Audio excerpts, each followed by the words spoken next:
Okay. Good morning, everyone, and welcome. Thank you for attending this International Education Week session. We hope that you have enjoyed and participated in several of our sessions today. We have Dr. Brenya Bukowski, Professor of Law and Psychology at Northwest Vista today, who will present on culture dissonance and culture communication. Dr. Brenya's subject matter expertise is within three academic fields of psychology, law, and criminal justice. She has taught all three at Vista College beginning in 2005. She is also a faculty member at UTSA. Not only is she an academic scholar, she is also a trench worker. Her work within the three diverse fields has spanned a period of 30 plus years. She speaks 4 languages and has lived and or worked on 4 continents: Africa, Europe, North America, and South America. She also enjoys people. People come first with her.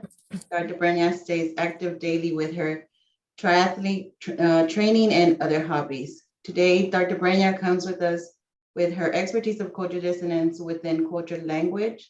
Let us welcome her. Yay, thank you. Yay. I'm happy because everybody here is related to me in some way. So this is going to be just fun for all of us. Melissa, hi. Louis, hi. I want to give a shout out to Dr. Philbrick. He mentored me throughout my years at Northwest Vista. So there he is. And you all know him by now. So since it's just us, it's going to be easier because we all know each other, right? Yeah. Okay. So we're going to start with the definitions, and then I'm going to lay out the organization definitions, which will go fast, and I'll give 4 or 5 examples, which actually Dr. Philbrick probably knows already. And then when I've done that, I'm going to open it up to all of us just to start chatting and learning from each other. Okay. All right. So bear with me. And I think my part may take maybe even 25 minutes or so. And then the rest of us will have our turn to please share so we can learn from each other. So the title is interesting. Melissa right there approved the title as well, because I sent it to her a while ago. So again, it's cultural dissonance within cultural communication. And it's stated that way because it's very imperative for us all, given how the globe is today, to really understand what that is. Cultural dissonance within cultural communication. And it's a title that you don't hear in many places. So this should be fun for us. So let's start off with that, the definitions. And so we all know what dissonance is, which is, and stop me, please stop me. You know, we're all colleagues and friends here at the Alamo District. So please stop me whenever you want to add to what I'm about to say. So I said we'd start with dissonance, but I made a mistake. I think let's start with culture first. So culture includes our norms, and we're looking at it from the frame of reference to the United States, right, first. And the United States, as we know, our country is bar none the largest in terms of cultural norms, cultural subcultures, the dominant culture, the different subcultures, the friction between all of them. And so for this discussion today, it's going to be fun for us to dig in. And I want us just to really soak it in and think about it, because each one of us here today knows quite a bit about these different topics. So culture, the norms, and within the dominant culture, the subcultures have to learn the norms as fast as possible, which is not easy to do in our nation. As we know, we have the 50 states, and as we know, all of us here, the 50 states are akin to 50 nations pretty much, right? We are the experimental nation that has done really well with our federal, pasting it all together, right? So it's fabulous that we're going to lead on this, given how our globe is growing in. So as we know, within culture, we have the language, communication, and please remember that language is also body language. I get in trouble all the time with my body language in the United States, and I'll explain that in a little bit. So body language in our field, Dr. Philbrick and I, is pertinent to active listening. we look at body language more than we do the words, right? Because they're more natural. So within cultures, we know, just warming us up, is language, music, food. And as soon as we pop out of the uterus, right, it is mandatory that we learn as fast as possible the culture we're going to belong to. We have no choice. And the culture we're going to belong to could be a foster care home. It could be primary caregivers, grandparents. It could be someone who's kidnapped us. It could be we were born in Hong Kong and not San Antonio because our parents are there. All sorts of things, right? So let's remember that we have no choice in what culture we spring into. So now let's go to cultural dissonance. Okay, we're ready for that. So that was just a warm up, reminding us of what we already know. So dissonance. Since I'm also in psychology, let's go to brain sciences. Let's think about the brain. So our brain is what takes in all our senses. And again, I know some of us here, and especially Dr. Philbrick knows about that, the senses. We have the 5 primary. We found out in our research there more, but 5 primary are auditory, right? Visual, touch, smell, and I've left one out. But let's move on from that. So within the dissonance of the brain is the brain has its norm of understanding, of perspective and ideology, and taking in visually the body language and storing it for later retrieval after encoding, or the words. So with the dissonance, it's not a good word. Dissonance is the first negative word. That's where the brain is sort of doing hiccups and saying, wait, and it goes on pause to try to translate, to try to retrieve from the encoding what it's seeing, hearing, touching, smelling. So for example, my culture loves to eat sardine for breakfast. Now, if someone else was in my home and they smelt, with sense of smell, sardine for breakfast, their brain would not be happy. Okay, so we're there, right? So dissonance. So we have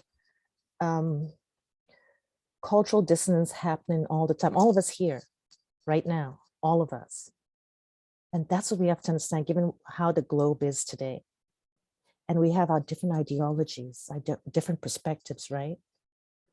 So remember when you popped out of the uterus, how the brain began to form in terms of the synapses, the myelin sheets, the neurotransmitters, the neural pathways, and then the pruning.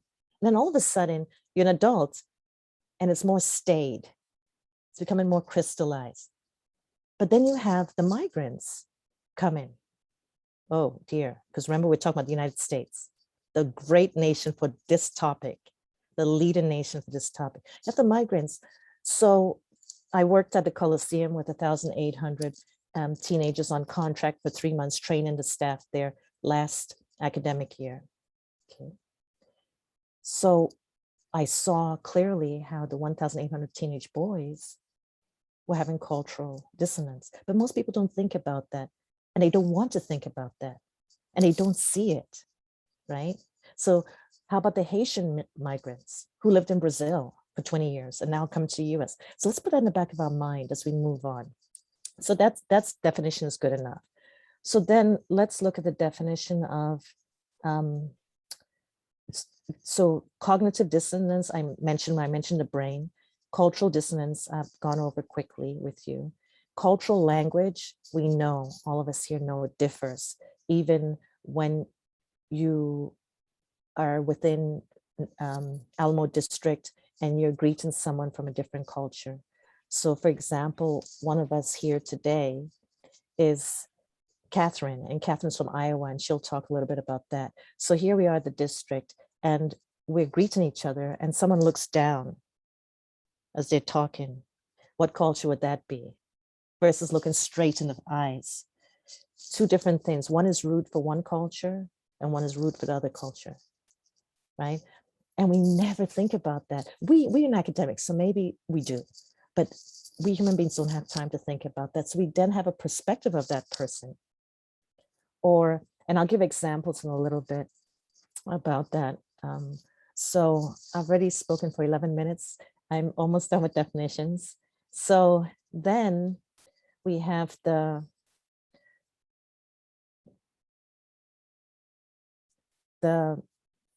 communication, cultural communication, right, which we've gone over. So is our brain swift enough to do the input, encoding, and later retrieval? No, it's not. Our brain is swifter, of course, than a supercomputer. It's much more magnificent. But to do all that when you're using your senses and consciousness is not swift enough. So you have a lot of hiccups in the US, a lot. Versus say a place like Finland. Let's take Finland as an example. Finland would not have as many hiccups, and it's a tiny nation, right? So when Finland, which is older than us, is judging the US interactions, it's totally unfair. So at least let's know that. So if a Finnish person comes here, they will have cultural dissonance. They will. They won't know what it is. They may feel stress and anxiety. They will have also communication dissonance and so on and so forth. So now let me dive into 4 examples, or maybe 5, of what I went through. And in psychology and also criminal justice, but more so psychology, which are my fields, we use the word I more than an average person. We teach our students to use the word I more.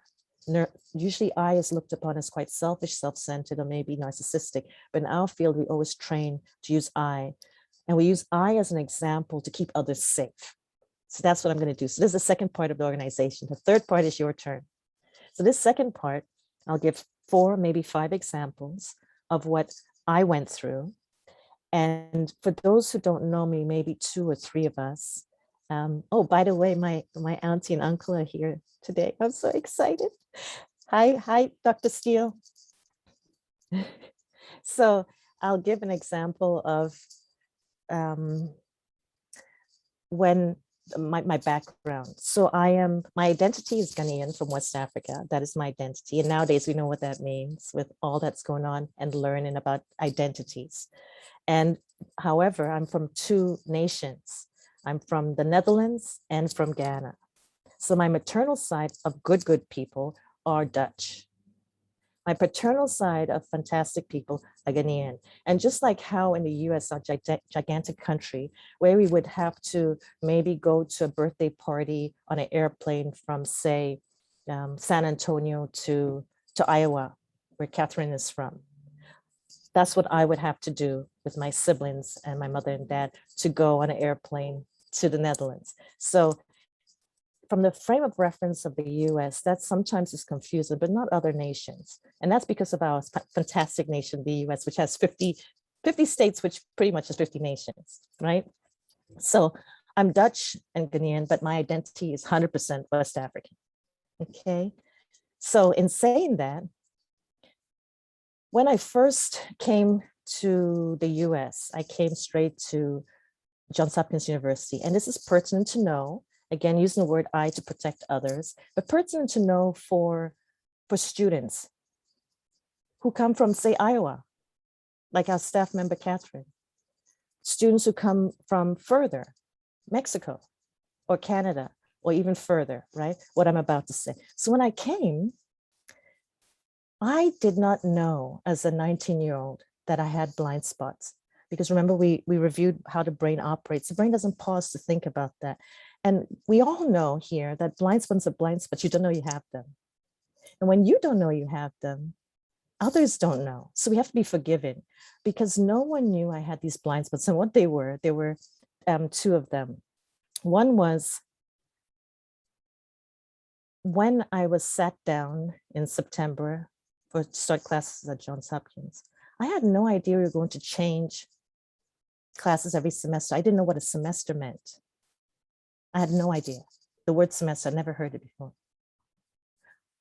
I thought I was going to choose 3 classes, but for 3 years. I didn't even think 4 years. I didn't know what a credit meant. So as they were talking, my brain didn't even know what they were saying, but I knew I was in a new country, so I have to be polite. So I made a lot of mistakes, and no one could help me because no one didn't know. I didn't know. A fun one is which Dr. Philbrick, who is my boss, would resonate with this, and he knows this. A fun one was, I used to watch Hawaii Five-0 in Ghana.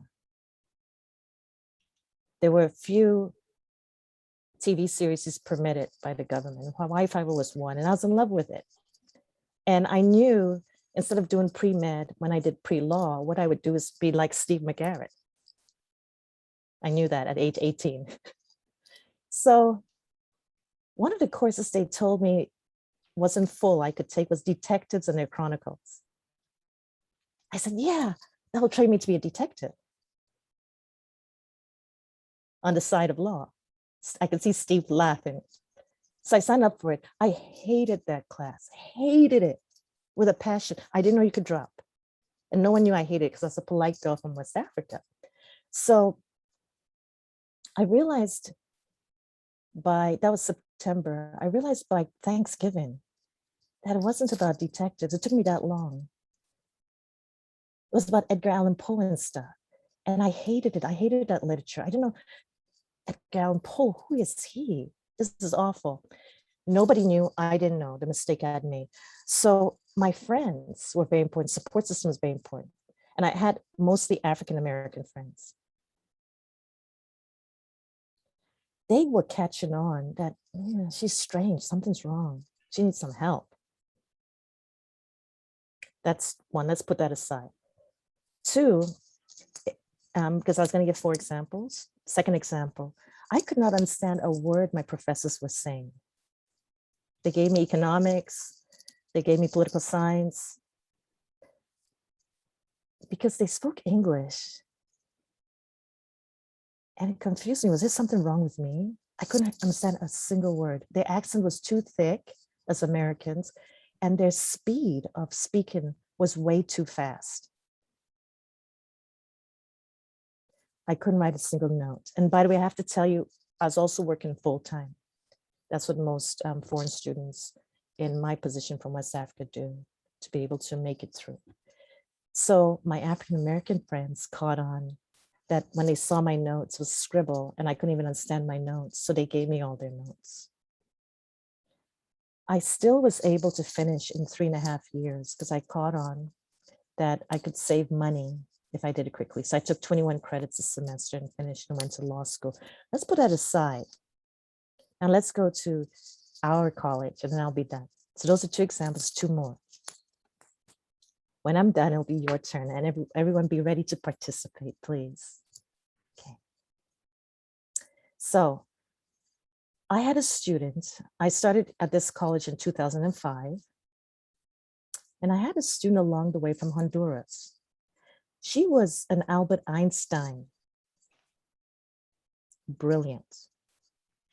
She was about 18 years old, and I was stunned when she was about 20. She was 18 at our college, and she was graduating from our college with her AA, and I was stunned. So I began to catch on that her papers were perfect, everything was perfect, that she was brilliant, like Albert Einstein. So she came to me extremely polite, with an accent, and said, could I help her? Because she's a little bit confused. They said she couldn't finish with her AA. I said, oh, why? She said, I have more credits than needed, but they said I have to take ESL, English as a second language. I'm so glad she trusted me and came to me. Because immediately I said, do you have time right now since class is over? She said, yes, very polite. I walked her over to the ESL office.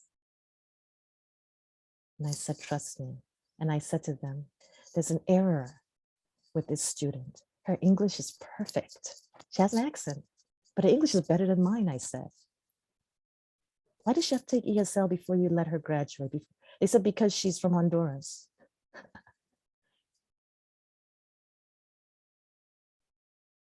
I understood their error. Remember the dissonance?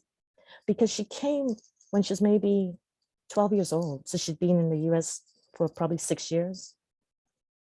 But she's brilliant, like Albert Einstein.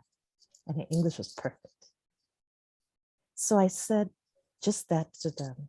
And immediately they said they're going to have a meeting about her and send out a letter of the conclusion. Guess what? She was allowed to graduate because her English was perfect. She didn't have to take ESL.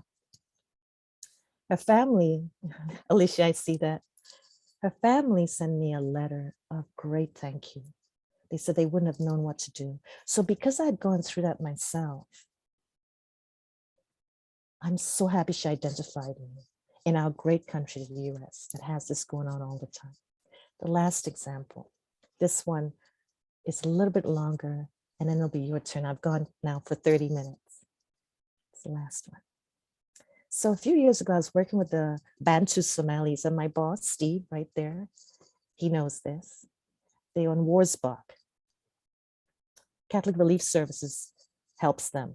So I was working with Catholic Relief Services and them as a volunteer to help them. And I noted coming from the continent of Africa, although Ghana is so different from Somalia, I noted that they had a leader.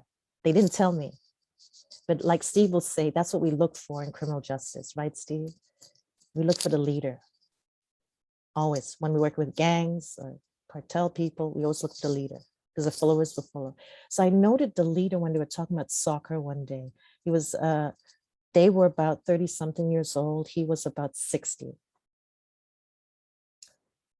And the leader was looking at me very suspiciously, extremely suspiciously. And I understood that.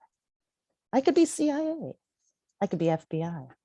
See, different cultural dissonance going on. So one day I got a call from this, he looked to be about 32 years old. And he said he wanted to get my help to join Northwest Vista. This is why it's the last example. Our college in the district. I said, sure, I'll help you. What time? And so I went to pick him up to bring him to Northwest Vista to talk to the International Studies program. So brace yourself. It's going to be tough. My last example is going to be tough.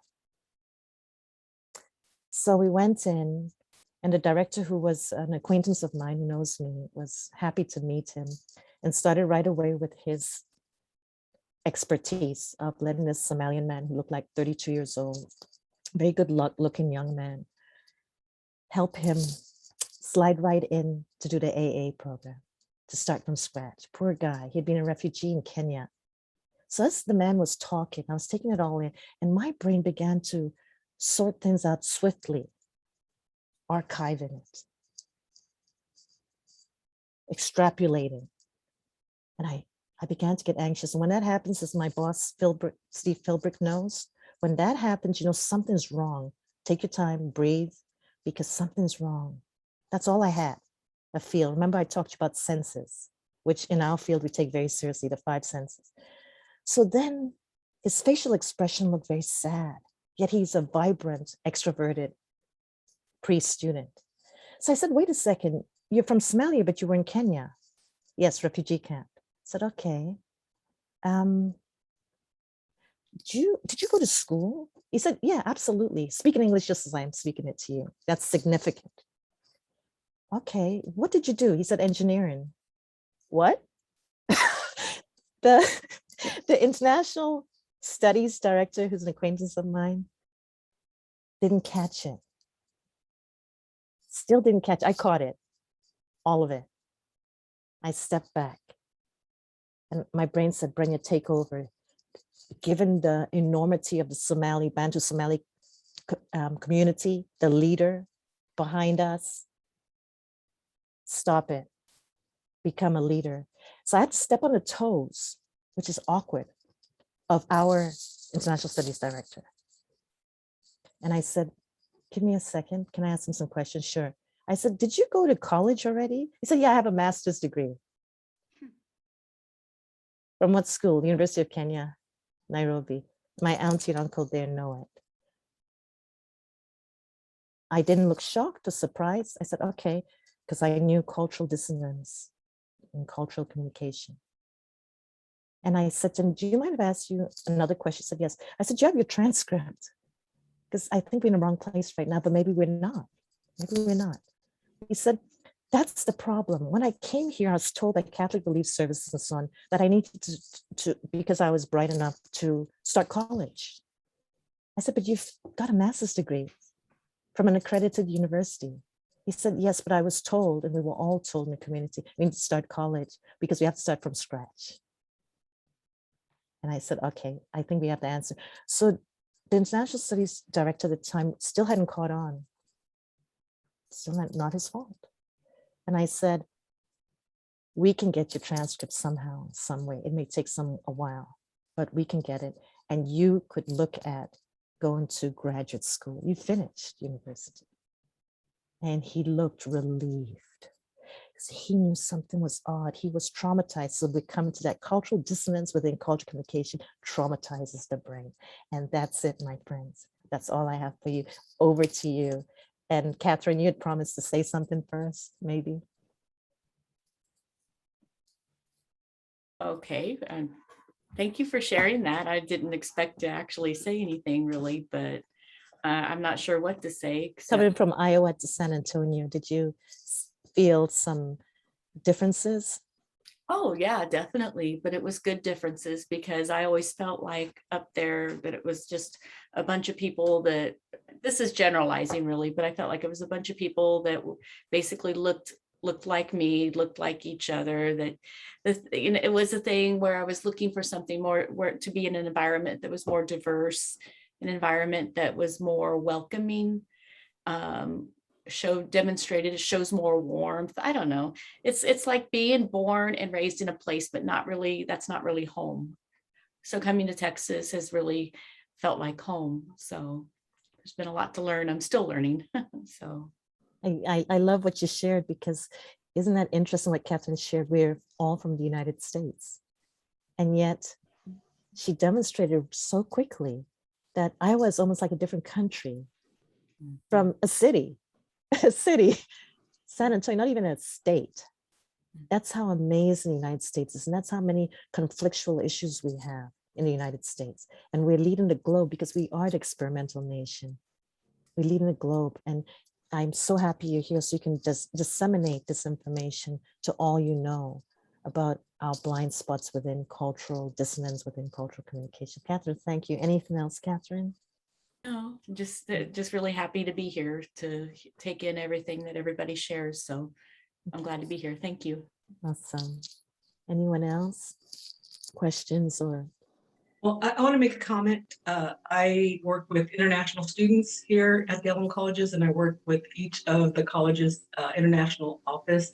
And I would like to invite you. I was thinking we need to add something like this to our new student orientation, or do some kind of workshop. We have the Genie program, which is bringing in our local students and our international students. So definitely I would love to do a cultural training workshop with them. But I also think that we need something, a little bit of this, so that our international students, when they come in, they feel welcome and they feel comfortable, and it's okay to be who they are.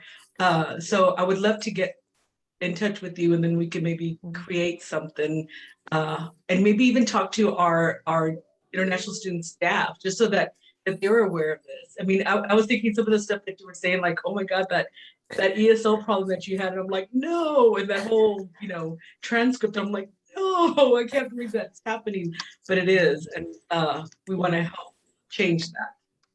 Thank you, Patricia, and thank you so much. And of course, it's fun and easy for me. It's just part of my life experience. So I'd be happy to help. And it's, again, like I emphasize, it's no one's fault. The way our brain operates, it can't do all that work at one time. And when we're in our full consciousness, the way it operates, we cannot put our mind on those kind of issues because the brain wants us to survive with our senses, even with our breathing, our metabolism, our somatic issues. So in our consciousness, we can't think of all that. And in our unconsciousness, our brain works hard. I don't know if you know that. When we're sleeping, the brain speeds up because that's a lot of work to do. And that's when we may have some nightmares or some conflictual dreams or so on, because something was up, but we're not quite sure what it was. And that could cause anxiety in our students, right? So Patricia, I'll be happy to help. Thank you. Steve, what are you thinking? That's my boss, folks. Well, I'm thinking, how do you incorporate this in instruction? You know, what aspects of your course is talking about issues appropriate? The amount of time that's given, the perspectives that are given, and things of that nature. So I always look at it, how can we add to the courses that will enrich the course, internationalize them to a certain degree, and you know, what may be inappropriate too. So that's what I always look for. Yeah, that was good. And Maria can take over from that. But first off, absolutely. And Steve is wonderful. He helps me and helps all of us, and he respects all of us in our own expertise, and lets us be independent. So what I can say is I've been doing that, as Steve knows, for years now. I've been with our college now 17 years with a 3-year absence. Okay, so say Steve, I'm gonna praise Steve because I am his biggest fan. So he had helped me come back to our college by giving me a carrot that I could design a class called Crime in America. And he knows, look, he's smiling. He knows me well, and so he knew then. Yeah, I'd be excited about that. So I'll use that as an example, but I could use all the others of what Steve was saying. He's processing. So with Crime in America, I designed it to break it down into different aspects with a scaffolding for our students, right? And those students, most of them are getting ready to graduate with their AAs. They've been having the prerequisites. So with scaffolding, we have to remember, do a review of our system, a little bit of a review, and then they can breathe and exhale. They're like dive in. So now we get heavier. So I'm going to skip, because it's the end of the semester. We have 3 weeks left. I'm going to skip to what they're doing this week. They're looking at congressional legislative issues to help with crime in America. So they have some pre-choices, because it's going to lead up to something else, of what to choose. So they're doing some court cases, which they chose, they're voting on it. So they're feeling how you vote and how each vote is needed to change the trajectory. And then they're going to choose, they don't know quite yet.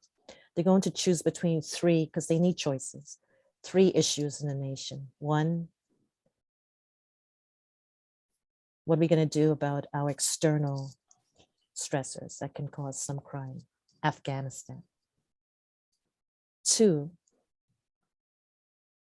the migrants. And so they learn with their analysis and their shares, Steve, as Steve knows, they learned that, wait a second, we in the United States give Mexico every year free millions and millions of dollars. But is it free? And how does Mexico accept it? What does Mexico do? And now they're seeing it. Mexico helps us with the migrant issue. So they begin to see, oh, their perspectives as 19, 20, 21, 22-year-olds can become more laid back.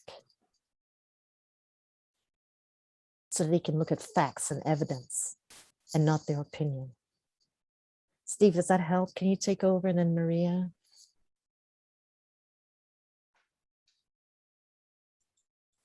Well, I first just want to say thank you for bringing this topic up. I think it's a little bit sometimes challenging for people to just begin a conversation, you know, because you kind of have to be careful sometimes, you know, that because you're dealing with so many cultures. So I think just beginning to talk a little bit more about the topic and the different issues that we deal with, I think is a good way to even begin. I like the idea that Stephen brought up as well, bringing it into the classroom. I think that's a great idea too, that we can also bring it into the classroom and have the students open up as well. You know, I think that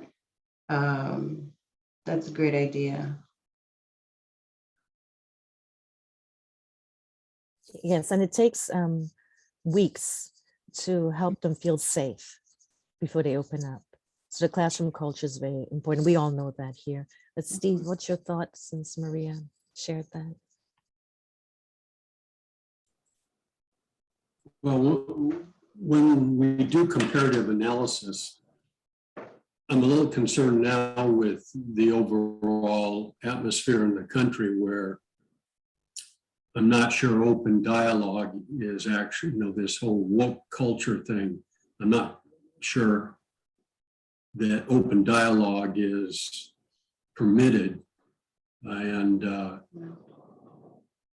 the effect that it has on instructors, the effect that it has on students. I worry that when you talk about issues, if it so-called offends one person, then it's off limits, it's verboten. And to me, that's not what the academic environment's about. We should feel uncomfortable sometimes. And let me get specific. When I was, you may recall, Brenya, there was years back now, I was going to write, I was in the process of writing a little addendum to the criminal law class, comparative analysis, I remember that. American law and certain aspects of Sharia law. All factual based, but it came to my attention that some people weren't comfortable with. And I said, well, factually, what is your problem? Are you saying I'm saying something that isn't factually correct? No, it's just that It unnerves people. Yeah, it may put someone in a bad light. And I go, well, how do we address these issues? I certainly have no qualms about addressing issues of the American criminal justice system that may make one group or another feel uncomfortable. It's just, are we going to, if we can't even identify problems, how are you going to discuss these issues? And so, I dropped it. Yeah. And that's a hot issue, which it's good you dropped it because our law enforcement is advised to drop it also. If any of you are interested in that, Steve and I can talk to you privately. Brenya, I was looking at something just today. You may be aware of this. When you look at the problems in Nigeria and you start to see who's in charge of the military, who's in charge of the court system, and they're basically dominated by the Fulani. If you're not of that group, you're the out group. And that's some of the things that we're talking about, in groups and out groups, how they have an impact and how these policies emanate from people of power and people of less power and position. So, and Steve just demonstrates something. But again, my concern is, what can we talk about anymore? I'd like to jump in here if I can. And I think, Steve brings up a good point. If you can't discuss issues that are controversial in the classroom, when you've got a guide like an instructor who can, pose the question in an open way that allows different viewpoints to be expressed, then our mission as a university, as a teaching education, as a preparation for students to go out into life and work in different environments, is not really worth very much. In my course, I provide discussions for students, discussions on questions that really are controversial, things like the Second Amendment rights, to bear guns, and that's very controversial. Abortion, boy, is that controversial. And then, let students answer the question, but have them then also look at what other students, the way they've answered that question, and then respond. And I think students will then come to a realization that if I hold a particular view, well, maybe it's shared by others, or I hold a particular view, but nobody agrees with it. Maybe I need to take a second look. And so this is a way to open up exactly what Steve is saying that dialogue that's so important to maybe, if not reach a consensus, at least to come to the understanding that other people have different views. And in my course, I start out with what I call American political values. And maybe they're universal political values, but they have to do with core principles or core values of liberty, equality, and order. And different countries in the different parts of the world will order those with a different amount of importance. For us, I can make the case that liberty is the most important because we fought against the British on the basis of liberty and independence. Give me liberty or give me death. And so, but that question of equality comes in with the treatment of Blacks, where they were not free, they were treated as property. And then equality, starting with the Civil War, comes into play, civil rights movement, and now still continues. And so, you know, where does order come in? Different countries put it first. China, authoritarian rule. All the citizens are expected to obey rather than express their own opinions, because that could get them into trouble. So it's a matter of providing different perspectives, a framework around which students can discuss and discover these different cultural norms, and then get an appreciation of, you know, where others stand. I have a comment in the chat. Patricia Ferguson is saying, Arnold Villa, how can we keep the dialogue peaceful if it can get out of hand? Well, at the very beginning, what you do is you provide rules. And those rules are, you can disagree with someone's ideas or points of view, but not their person.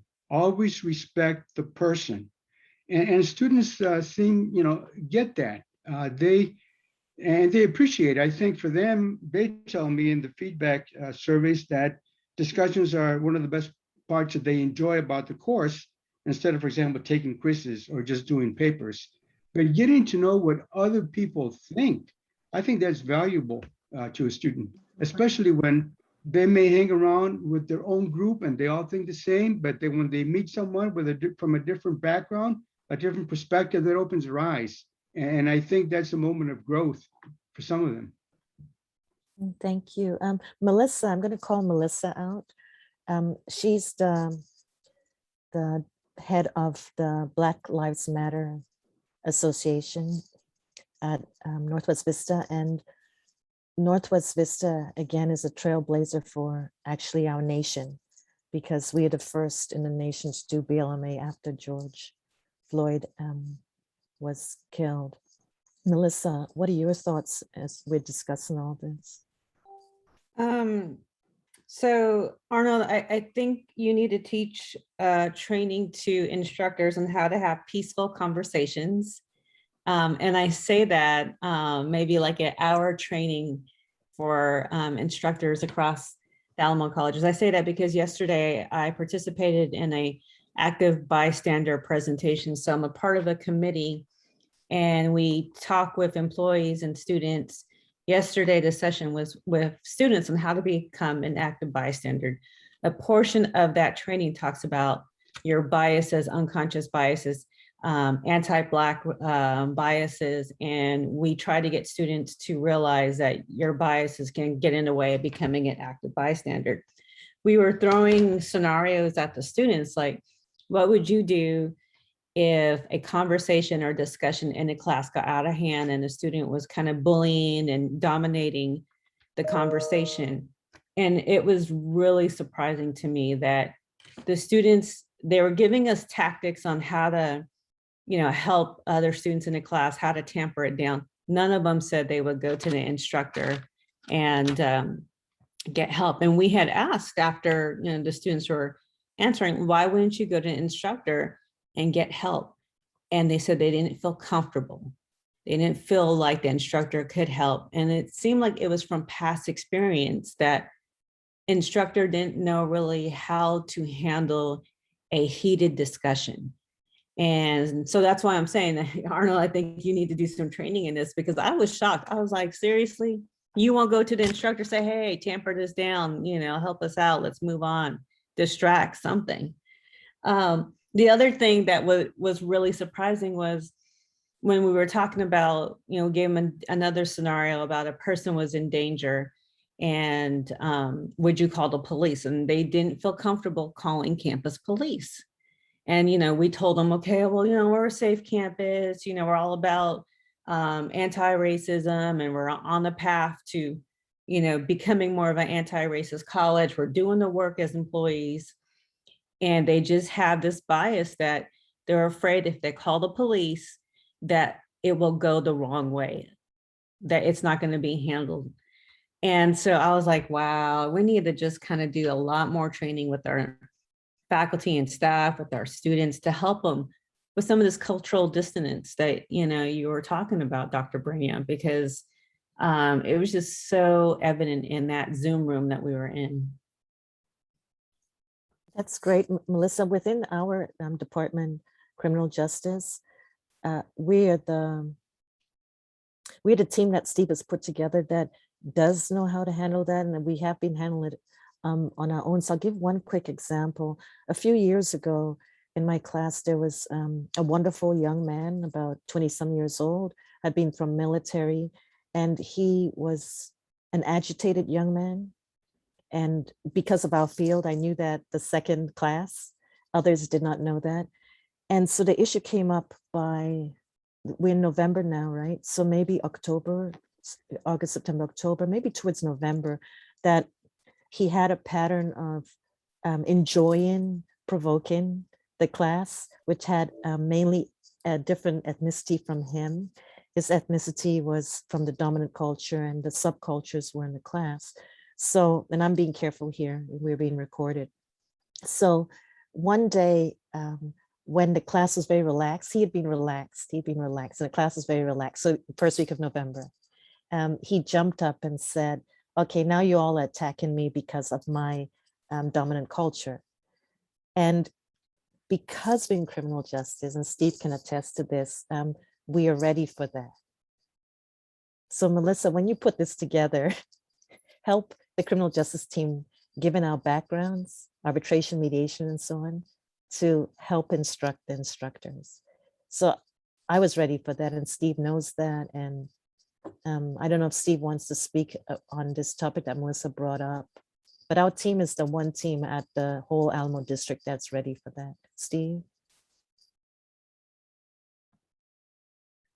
Well, of course, when things come up to me, it's usually not the good things. It's the aberrations. An instructor has a problem with a certain student, and it's come to my attention, sometimes through the instructor and sometimes through the student. This instructor's not treating me fairly, and for whatever reason. And, it gets back to mediation at that point. In the classroom, though, there are certain people, just like I know I've got certain colleagues, that it's beyond dialogue. Sometimes people just don't want to listen. They're not going to listen. They're not inclined, either in general or at that particular point in time, to listen. And sometimes, I know I've just had, when all the mediation techniques fail, I just have to stop and I've done this, I just stop the class and say, outside, Skippy. And then there's a personal, here are the rules. I don't have time to discuss it. We can talk it after class, but you just go in there, don't say anything, don't dominate the situation. And usually, it's uncomfortable for the instructor too. But usually after that, you get students talking to you saying, thanks so much for that. I feel better now. And a few students, because if they know you, they say, why didn't you do that like 3 weeks ago? And I go, I don't know. But sometimes you do have to be more forceful and just say, now's not the time for negotiation. Now's the time for action. And the action is you just sort of tone it down. Give the microphone to someone else. you've dominated the classroom, you've dominated the situation. And I know what student you're talking about too, Brenda. If you recall, when I subbed for you, Yes, you must have told him something.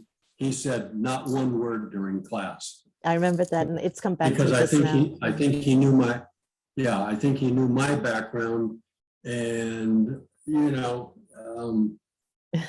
sometimes you can feel a phony in your presence, and I think he had that.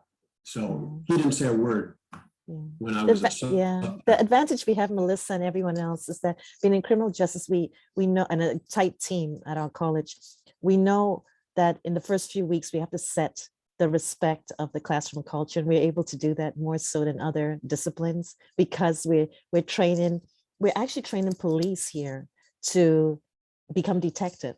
They come to us to get more credentials, so their chance of becoming detective is higher. And we're training people. Our students write us love letters because they write us love letters from FBI, Secret Service, CIA. So that's what we're doing. And so do include us in that. And now you all are getting to know Steve. He's a fantastic background and leader. And again, has been at our district before the dinosaurs were roaming the earth. So, but the others are quiet. Rudy Lopez, what's on your mind? And then Luis Sanchez. Oh, I'm just taking it all in. I work with an instructional design team for Alamo Colleges online.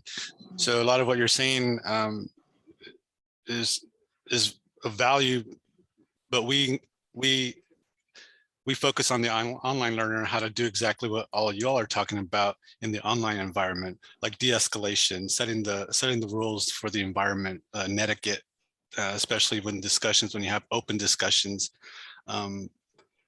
That's probably a little bit more challenging, I think, because you don't have the option to take somebody outside to talk to them if something like that happens. But the other thing is also when you in your syllabus or syllabi or in your orientation courses is to set the mood, set the environment, set the expectations for your students. I think we think about all that in course design. So it's just an extension of what we do. It's always nice to hear from the colleagues across the colleges talk about their experiences and their expertise, especially when focusing on our students. Unfortunately, the students that you all have, you don't get to see probably the entirety of the population, right? So you can't share your wealth of knowledge, with your de-escalation techniques and whatnot. So that's unfortunate, but it's good that it's here. Thank you, Rudy. But by the way, I didn't want to say this, but at UTSA, I'm a faculty champion for online remote digital learning. So I teach the faculty how to do that. So Rudy, we should talk because there are, and Steve has been teaching online forever. There are ways that we de-escalate, like contracts between teams, contracts between students, so they feel empowered and they check each other with their contract. The contracts are very interesting, by the way, and we don't get involved. We don't get involved with writing a contract. The students do that. So again, you've seen the sense of criminal justice with law, contracts, and so on. It works really well. So Rudy, let's talk sometime. Sure. And when you bring up contracts, that's interesting. I'm in the doctoral program too, and I think especially at the community college, you have such a vast demographic. You have 18-year-olds mixed in with 20 to 35, 60. So those contracts, while I think they're good, like in theory, sometimes I think students don't check themselves because maybe they don't feel comfortable doing so. But I think it's good. It's a good experience to have that contract, especially when you have the mix of people. So I'm not saying the contract is good or bad, but I'm just saying theoretically, I think it's good practice and it may work, but it may not. And we don't know, right? We do know because we're at law. We're evidence-based. So check this out. That's why we need to talk because the contract is not made by the professor. But go for it.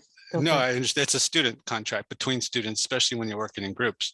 But having done so, I would say 50-50. Like, I don't know if you can always like if people aren't telling you the truth, then I think there's always that piece that's missing. right? Especially in the social, in the online environment with people. And I was reading about something like your social, what is it? Your social presence, like how people present themselves online. But then you also have a social absence, how people who leave a lot of information out that they don't share with their classes. So maybe to fit in, or maybe to, if you're to not be, so basically to maybe better fit in, or maybe they don't want to share everything about them with in the online environment. So those two things working with and against each other. That's why I love us talking like this collaboratively, because those are really good points, Rudy. And yeah, it helps us think and process, and we'll come with some answers and responses. Thank you. Lois and Arezzo, Sanchez, Barakat. Okay. Like, I'm really happy I'm here because I'm from Iran and I'm still working on my English and culture and everything. So it's not just about the student, like that's the culture important. Like, I don't know, the differential of the culture is like we have the problem at home too, because I'm from Iran and my daughter is raised here. So she's now teenager, 15 years old, and we have like problem. I have different culture. She raised here, and now she's going to, I think, we can call this stress and anxiety because we can understand each other. And that's really, it's really important to, I don't know, we have this session to talk to not just the like college students, like teenager students, because we have a lot of like different culture in United States. And I don't know how to manage that, but it's like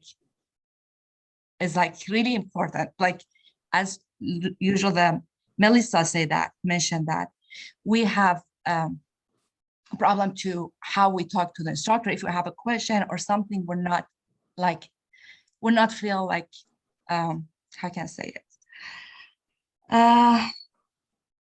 You don't feel safe. Exactly. Yeah. It's the same, call the police, like we know it's like, that's really important to feel comfortable to have like, but we're not as a student, and we have different, but yeah. And yeah, it's like, it's really, when I saw that session, it's like, yeah, I have to go and listen to, but yeah, I appreciate that. It was like a wonderful session. Like, I'm happy I'm here. I'm so glad you shared what you have. There's so much, you could write a book for us, and you should one day. You really should. Yeah, and it's obvious that you're brilliant. You should think about writing a book. Oh, thank you. And you bring that like from the ESL classes, and I'm started from there. I'm like, it's like started from the ESL classes. They teach us how we speak English, but they didn't teach us about the culture. How, it's like, it's good to have that session. It's not as a classes, because most people, they don't like, they go take like, write essay about it, go search about, but if it's good to have one person talk about the different culture and how we have to respect those, it's like, and because the different people, like you see in the ESL classes, they come with the different, like dressing, like, different dressing, different accent and everything. And because we are there, like the ESL classes, we have all of us from different culture, we respect that, like, okay, yeah, I have to respect that person because it's from different country. But how about if we go into regular classes, like college level, and we want to dress like, whatever we, what the culture accepted, and all of that stuff. I don't know, but I think it's good to have that session to teach a student. And it's not just English is important. I know it's like the first thing we have to learn how to speak English, and I'm still working on that. But it's important to have session about the culture too.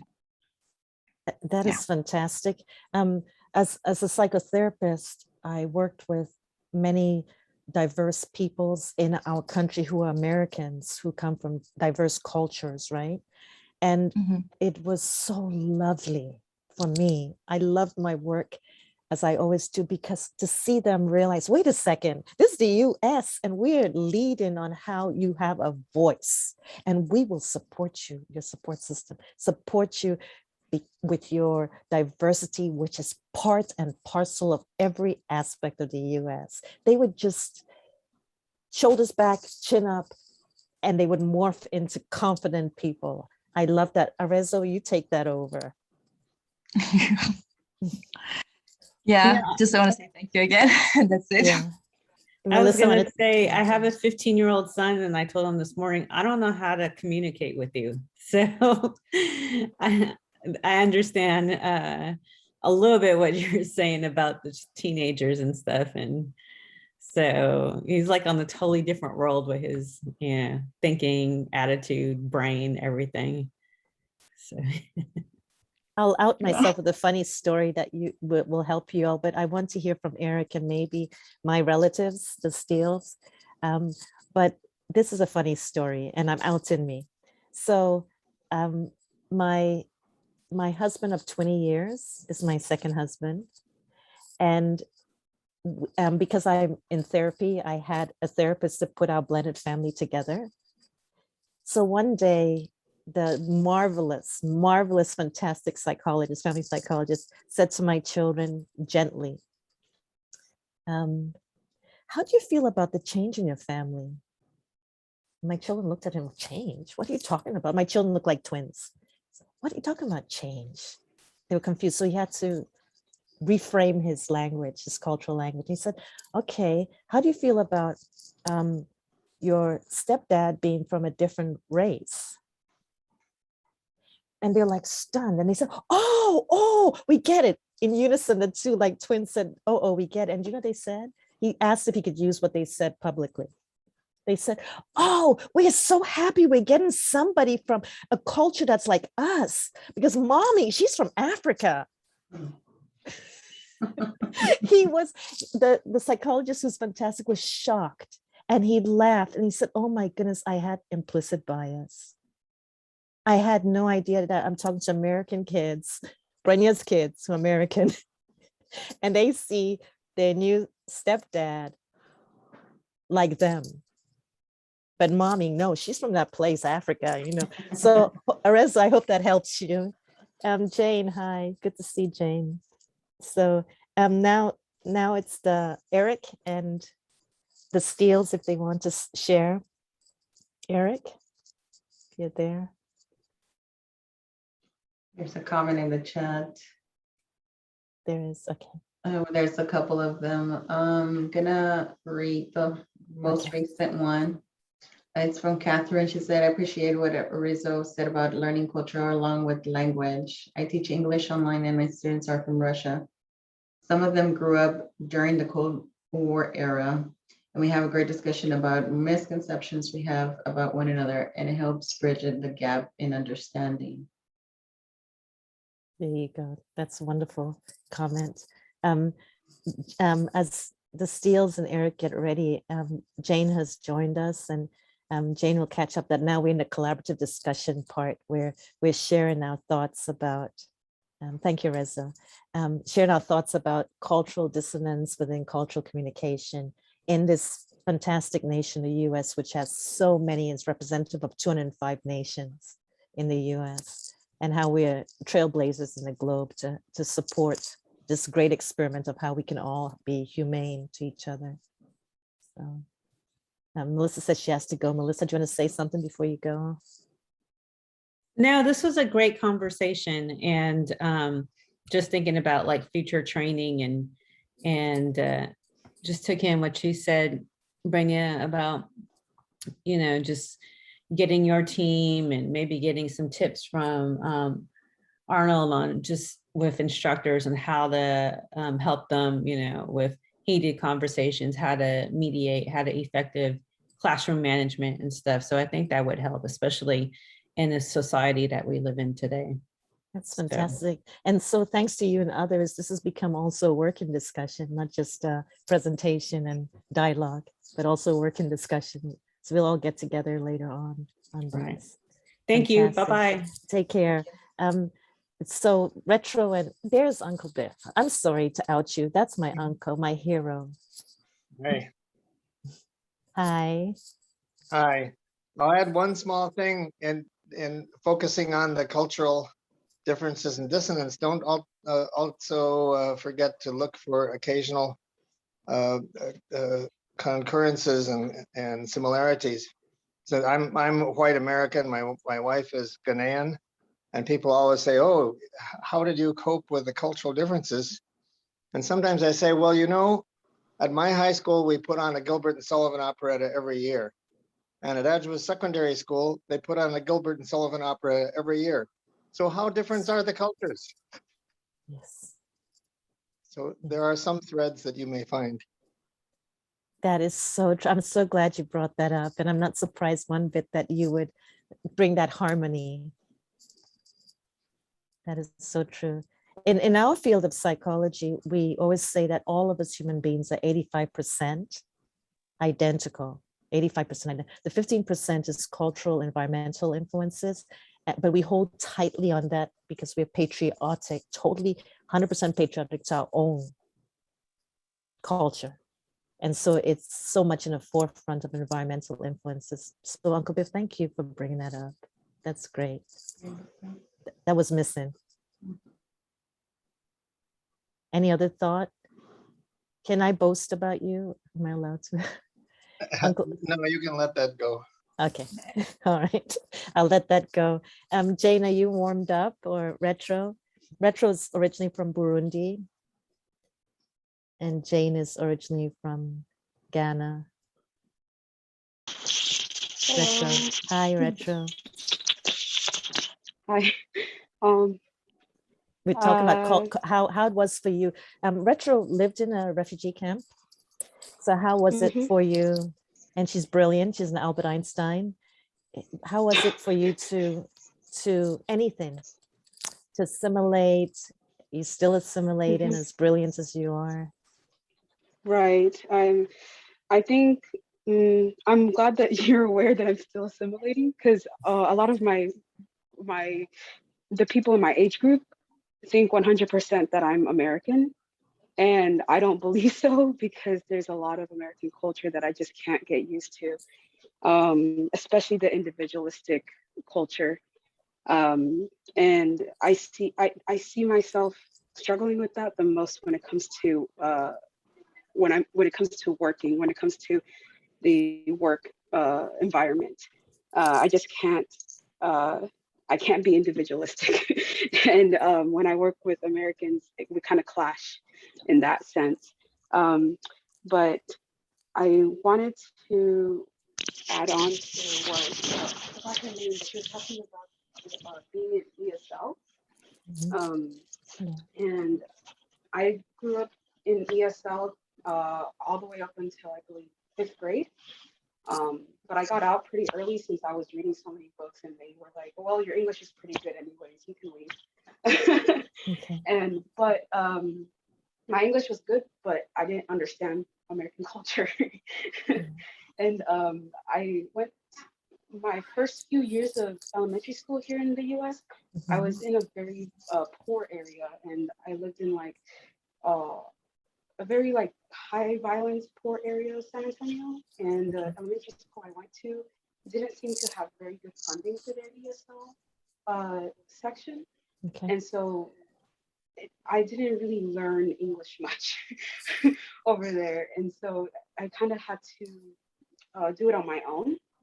And the only time I felt comfortable at the school was when we got a lot of students from Saudi Arabia, because this was around 2005, 2006, in that area. And we had a lot of students that would come in from Saudi Arabia. And for some reason, the teachers would think that we could become friends because we both didn't speak English. But it was like, we don't know anything about each other. we both don't know, we both don't speak English, but we both also don't speak each other's languages. I didn't understand the logic behind that. But we ended up being really good friends each time because I think it was the cultural similarities that got us together, and we were able to communicate in our own way without using any languages that matched, which was pretty interesting. That is And fantastic, share. yeah, so these days I am working harder to understand America, because I used to really just dismiss America and American culture because I wanted to hold on so much to my African identity, because I could see how my younger siblings, even my older siblings, 4 years older than me, they feel more comfortable uh, with their American identity rather than their African identity. But I don't feel comfortable letting go of my African identity that easily. I mean, not even, it's not letting go, but I guess since they don't speak the language, it's when we went to visit the country, they couldn't communicate with anybody there. And they would end up stuck inside all day because they didn't know how to talk to anybody. They didn't know how to buy anything at stores. Wow. And they just couldn't make friends. But luckily, because I would always interact with my parents in our language and I was able to stay fluent in our language, I was able to make a lot of friends there. All the adults were extremely surprised that I could speak the language. Because over there, even though I consider myself Burundian, they all saw me as American, obviously. So, they'd start, the little kids would start saying, "Oh, look at those Americans, look at how they dress." And I turn around and I talk to them in our language and they start scattering off, running, laughing. They're like, "Oh my gosh, you can speak our language." I don't think they realized that I was, part of them. And that kind of made me sad because I really, really am proud of my Burundian background. And so I try really, really hard to work on making sure that I'm getting used to the American culture, but also making sure that it doesn't overshadow my African identity and overshadow the pride I have in my African identity. Your share is fantastic. Your share helps us learn more. And I know you probably have so much more to share with us. So much more, but it helps us, our mind open more and see the stresses within cultural dissonance and cultural language. And also like Uncle Biff had brought up, the harmony of such as well. So thank you for speaking up. Jane, we have like 6 minutes left. Do you want to share anything given your wonderful travels and journey? Jane may be unable to. Okay. All right. Over to you, Maria. Okay, well, as I'm listening to everyone's stories, it kind of just brought me back to, a little bit of like who I really am, my first language was Spanish. My both parents are from Mexico. I was born here in San Antonio, but my parents came to the US when they were really young, so I grew up speaking Spanish for the longest time. And, I can kind of relate to some of the stories that some of the people were talking about, the language barriers, and how people can look different at you, but I've kind of grown a little bit as I was growing up. I had learned so many things, and then I was also in those ESL classes myself up until I was like in my sophomore year, and then we moved and transferred to another school when I was a junior, and they didn't have those ESL classes anymore. And so I was forced to go into a regular English class in my junior year in high school. Wow. So I struggled with all this, and similar stories that I hear, I just I don't think about those things so much because it's been such a long time. But as I'm hearing people talk about their struggles, it kind of just brought me some memories of how I've grown up. And then I grow up, go to college, have kids. Well, I get married, and then I get married with a man from Central America. So, you know, it was changes that I've gone through myself, and then with him as well too, because he has a very different background than I do, you know. So we've learned to kind of balance our different cultural differences, you know. And even though he's been here for more than 20 years, he still keeps saying, I keep hearing him say, I'm from Honduras and I'm always going to be from there. And my culture, I'm very proud of my culture. And I'm like, and that's great, you know? So we share different cultures because I'm Mexican. And so he keeps saying, I'm going to retire in Honduras. And I'm like, well, I want to go retire in Mexico. So we have this struggle where we're like, we have different backgrounds, different cultures, but I love learning and then working in this job that I have. You know, it's amazing that I have had the opportunity and the privilege to be able to work with so many different people from all over the world. It's been amazing. I've been able to travel, but I can hear and kind of relate to the stories that some of the people shared their personal stories with.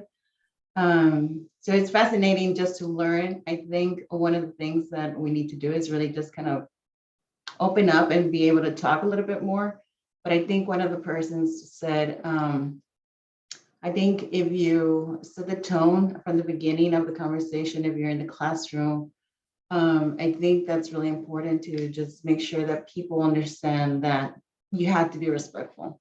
Everybody has different point of views about different cultures, you know, and that's okay. And that's how we learn, you know, we're learning from different people. Cultures is good, you know. So I think setting the tone for that is great. We are lifelong learners, you know. I love that phrase that different people have been saying throughout the week. And I think that's really important that we learn from each other. So I think that's just like a summary of what I would like to just say. That's wonderful. Really good for us to process. Jane wrote us all a note. I don't know. Jane, would you like to speak? Yes. Thank you so much. Okay, so I just wanted to comment on what the gentleman had said, the one who said he's married to a Ghanaian, right? And Dr. Steele. Yes, sorry. Sorry, I came on rather late. Good. No, it's good. But my comment was about how more similar we are than we realize, perhaps. And I'm coming from the perspective that there have been many a time when we've had people from other cultures coming to Ghana, speaking our language, dancing, enjoying our food. And we've said, this person must be African, this person must be Ghanaian, you know? And so it's just amazing that, you know, if we could kind of get past some of maybe our obstacles, we probably appreciate each other more, you know? So that was just my little comment there. That is wonderful. It's true. And we are fortunate to be within this nation, United States, where we are navigating all of this as best as we can and set an example for the globe. So we've reached the 90 minutes. This is being recorded, so you can get a recording later if you wish. And Maria, yes. So Maria will take over unless since Catherine started us and she's from Iowa, unless she has a burning sentence before Maria ends us. No, thank you. I've really learned a lot. This is exactly why I love Texas and I love the Alamo colleges, because I get to have this great interaction with people that we're on this journey together ultimately. And this has just been great. Thank you, everybody, for the inspiration. Wonderful. Wonderful. And Dr. Steele, do you want to end with a harmony lyric or anything? And then Maria. Dr. Steele saying, say anything? He's saying, okay, no. It's okay. Yeah. So go for it, Maria. Well, I just want to thank you for bringing this session to International Week this year. I really have enjoyed it. And I'm glad that we have been able to have this open discussion with everyone. And thank you. Thank you. You're welcome. It's been wonderful. Okay. Yeah, we work for a fantastic institution too. We Right? really do. Yeah, trailblazers. So thank you, Maria. You're welcome.